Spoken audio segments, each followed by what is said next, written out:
Беда у нас была, она есть. Мы по сей день помним. А Озат Кашмыш, да? Туда я поехал, сейчас наводим там порядок. 30-летие будет. Дарик Оздавейс. Но сегодня мы должны нести тепло, улучшить отношения с соседями. Ну, фашисты 27 лет, 27 миллионов уложили. Сегодня опять фашисты царь. Но я говорю к тому, что мы должны сегодня взаимодействовать. Почему? Я скажу вам. Возьмем Осетию. Мы же люди, Ялатиш Нахмариевой. Вожбарыш дал Хакаламби. Ведь Керест Вале, Молох Вале. В школе я был на второй день там. Я дышать там не мог тоже.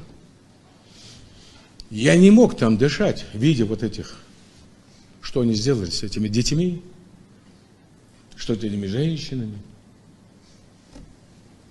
Да, мы тоже можем сказать. Да, мы знаем. Но я, как человек, вам говорю. Горе это у них. Горе. В Чечне. Там просто горе, горе, горе. Сколько там погибло.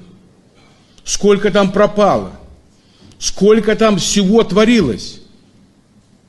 Горе в Чечне. Горе. Нашелся же один. Сказал, как это Болтсона? Кадыров, Ахмад Хаджи, да? А жил он сказал, неправильно это. Так не должно быть. Вы нам новые течения, вы нам тут рассказываете, а полностью наши обычаи и традиции вообще за людей нас не считаете. Он восстал. Они жестоко его убили. Взорвать, дериться. Кадырова-то взорвали. А он что хотел? Он просто говорит, слушайте, давайте прекратите убивать. Поэтому горе там, горе. А кто-нибудь из вас задумал, сколько там погибло солдат, офицеров, мирных жителей? Кто-нибудь задумывался? Мы же своих только помним. Мазылбенчич. Русские, армяне, евреи, там много чего было. И у нас было же. Кто-нибудь, это горе у них. Ну, нашелся сын, дал Яту Бохумс. Тяжелее всех ему, Рамзану Ахмадовичу. Я вам честно говорю, полностью снесена республика. Поэтому беда у нас. Беда в Осетии, беда, ну так получилось. А как отнестись к Буденновску, Норд-Орцу в Москве, Волгодонску? Беда-то была. Они готовы были, чтобы мы друг друга убивали до конца.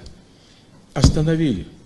И сегодня я вам перед этим, почему я изначально вам сказал, экономику, социальные объекты, то, что делает государство сегодня.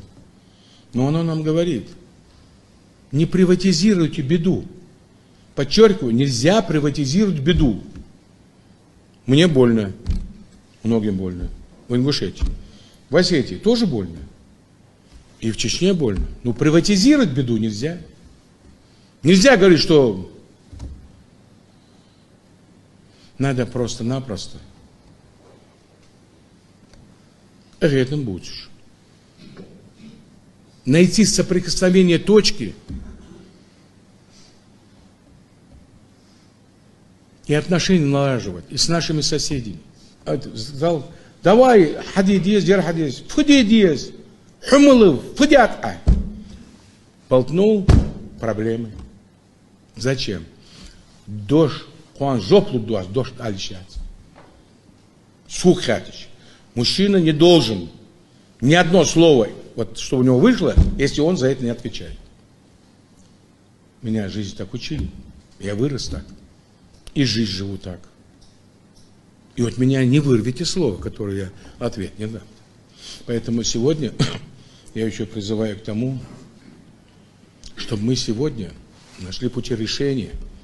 Мы с представителями парламента говорили, создали группу там, что поехать надо и к осетинам, поехать надо к чеченцам, поехать надо парламентское, правительственное, сесть и сказать, как нам наладить жизнь. Сегодня, когда весь мир горит, сегодня злобу нельзя в поколение наше вкладывать. Понимаете? Мы заразили детей уже. Вот этой негодование, вот какой-то в ненависть какую-то внесли, в души их, в разум. А вот соседи вот такие или такие. Давайте хоть внуков спасем. А жил? Давайте спасем. У каждого здесь боль есть. Она никогда не забудется. И когда мы идем Азат Кашмаш-Дале, жертвам репрессий Дале, мы все помним. Но мы не можем так обострять эту ситуацию в этой ситуации. Если кто-то думает, что он там поговорил, и это просто так пройдет, не пройдет. Не пройдет. Я считал и считаю, что сегодня и парламент, и депутаты, каждый житель, как хотите говорить, надо налаживать отношения с соседями.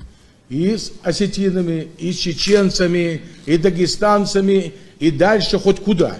Почему? Мы одно государство, Россия. Граница у нас государственная граница Российской Федерации. Вот это да. Все. Я хочу, чтобы меня понимали в этой ситуации.